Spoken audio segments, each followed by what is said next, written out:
On to our next Wave 10 expansion. This time we have the Mirror Universe Regents Flagship. And we'll get right in and take a look. Here we have our Negbar class dial for the Mirror Universe faction. I believe it's almost identical to the standard Negbar. Got a 5 forward in there. No one tight turns. And I think you have every other maneuver on the way up. And then you got that 4 and 5 straight. Here you see our Negbar class, Mirror Universe. Again, pretty well rounded dial. Lacking the U-turn that most Klingon type ships have. I don't think the original Negbar did either, though. It's supposed to be a big heavy cruiser, so got that little burst of speed in the straight forward. So other than that, it's pretty maneuverable for its size. There we have our Regent flagship. Mirror Universe unique icon over here. And we have 5 attack, 1 evade, 7 hull, which is nice, 3 shield. 1 tech upgrade, 1 weapon upgrade, 3 crew upgrades for 32 points. Evasive maneuver, target lock, scan, and battle stations. And our ability is, instead of making a normal attack with your primary weapon, you can fire in any direction up to 2 enemy ships at range 1 with 4 attack dice per ship. Definitely a cool ability. The way I read this, it's very similar wording to the ability that's on the Enterprise D, which means that you're using this as your primary weapon attack, which means at range 1 you're actually going to get a +1 to that. I'm not sure if it is or not how that's going to be ruled, but that's how I read it, because it's almost identical wording to the 360 beam on the Enterprise D, and they give that the +1 die for close range, so that actually makes it a really powerful ability if that's the case. Still respectable even if it isn't. Then we have our generic Mirror Universe Negbar. You lose 1 shield, which honestly doesn't matter. You still have that massive 7 hull. For captains, we have Kira Nerys, the Mirror Universe unique. Captain skill of 4. 1 elite talent for 2 points. And a wall of text here. When a crew upgrade on an enemy ship within range 1 to 2 of your ship performs an action that would affect your ship, you can disable this card to prevent the action from taking effect. If you do this, the enemy ship cannot take another action that round. If an enemy crew upgrade was disabled to perform the action, it remains disabled. If an enemy crew upgrade was discarded to perform this action, you disable it instead. So it doesn't completely negate it, but it slows them down, stops them from doing it that turn. In which case, you could always enable her the next turn and then redo it again to them. So next we have the Mirror Universe Worf. Captain skill of 3, 1 elite talent for 2 points. As an action, you can target a friendly ship at range 1 to 2 with a hull value of 3 or less. The target ship immediately makes 1 free attack with its primary weapon against an enemy ship in its forward firing arc. And then you get a auxiliary power token on the ship that does it. Definitely a cool ability. I could see this being used in a lot of different combinations to really good effect. Definitely some needed firepower for the Mirror Universe faction. Our Worf here is actually an Admiral as well. And he's kind of funny because he's the first +0 Admiral. 2 points, 1 elite talent. And he gives you that same ability as a fleet action. And we have our +0 point Admiral ship to put on the ship he's on. I see this Worf getting used more for the Admiral than the Captain. His low Captain skill is just not that enticing.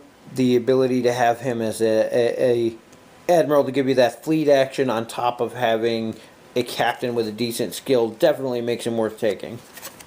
And last we have our generic Mirror Universe Captain.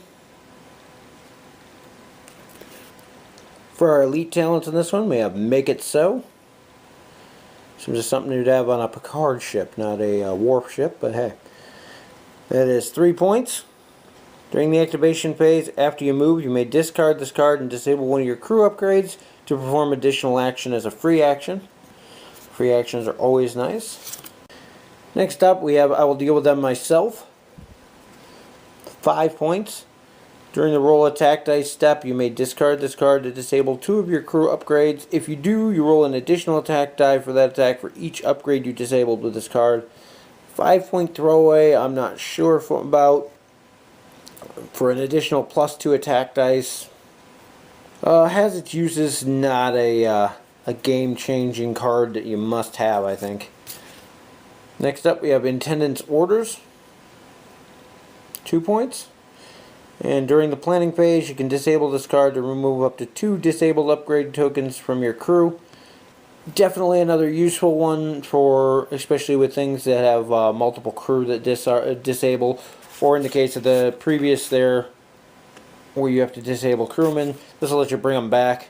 Again, not a huge must-have thing. If you're running a crew-heavy ship with a lot of crew that disable, saves you from wasting actions to disable crew. The downside is this card disables, so eventually you're going to have to use an action to re-enable at least this. But it does help those crew-heavy combos. For crew, we have Brunt. He's 1 point. At the start of the end phase, you may discard this card, target an enemy ship at range 1 to 3, place an auxiliary power token beside that ship. Definitely a useful ability for a single point. I see a lot of Ferengi players grabbing him up to use him in a Ferengi faction pure and just pending the extra point, since we don't have a standard universe version of Brunt yet. Next we have Odo. 3 points. As an action, you can select one of your disabled crew upgrades and perform that upgrade action as a free action, then discard that crew upgrade. Useful. The fact that you lose the guy that you mimic for the turn is kind of hurtful. The fact that it's an action on top of that is also kind of meh. But I can see where the uses for it would be. Just not one of my top picks. Next we have Garrick. 3 points. Well, Garrick is assigned to a mirror universe ship. Add +2 to that captain's skill number. Very useful. During the roll attack dice step, you may disable your captain card to gain an additional +1 attack die for that attack. Has its uses while your captain's disabled, you're going to lose their skill. It happens during the roll attack dice step, so you're already in the firing phase, so the only thing it's going to hurt you for is the planning phase of the next turn, when you're actually doing your activation phase of your next turn, when you're actually doing your maneuvers. Then you can spend your action to re-enable your captain. Maybe worth it for the +1 attack just to finish off a target. Kind of iffy on that. I think he's more useful for the +2 to your captain skill. Definitely has some uses there. And last we have Baral Antos. 2 points. You can disable this card to target a ship at range 1 to 3. Choose a tech upgrade on that ship and roll an attack die. On a hit or a crit, either discard that crew upgrade or that tech upgrade or steal it. Your ship must have at least 1 tech upgrade slot in order to steal it. If the stolen item exceeds your restriction, you must discard one of your other tech upgrades to open a slot for it. Definitely a useful card. Kind of fits in with the Maquis ships as well. You can see him being a great partner to them. Only 1 weapon upgrade in this pack. Some basic Photon Torpedoes for 5 points. 5 attack dice, range 2 to 3. Requires a target lock. If you fire it from a Negvar class ship, you gain +1 attack die. Can be fired from a front or rear arc. Does not get the normal bonus Photon Torpedoes do. But at the same time, the option for 6 dice for 5 points is respectable.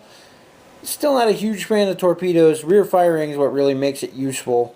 Other than that, I would rather use my primary weapon with the reroll from the target lock than ever fire torpedoes.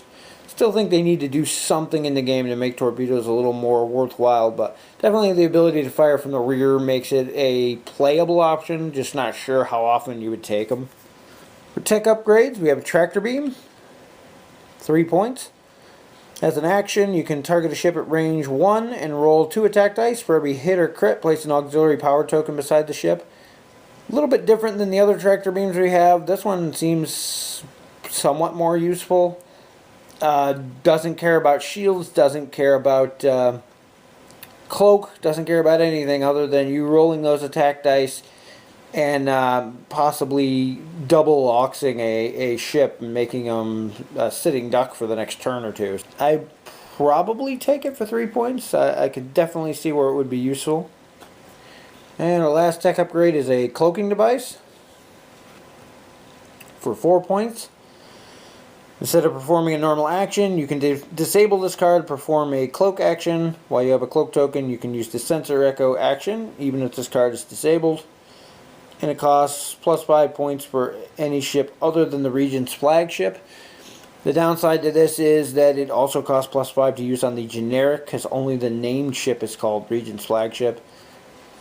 This is actually from an episode where I think it was Quark and Rom stole the cloaking device out of the Defiant and took it to the mirror universe. Interesting option.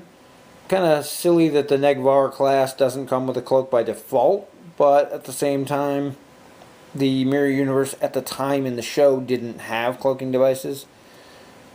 So, interesting. Definitely a useful upgrade for this ship. I don't think I'd ever put in the 9 points to put it on something else. 10 if you're putting it on a cross-faction ship.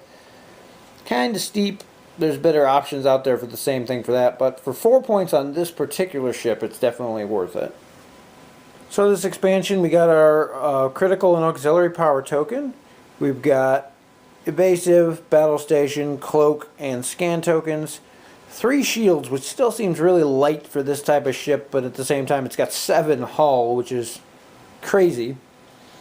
We got 2 disable tokens, target lock Q1 this time.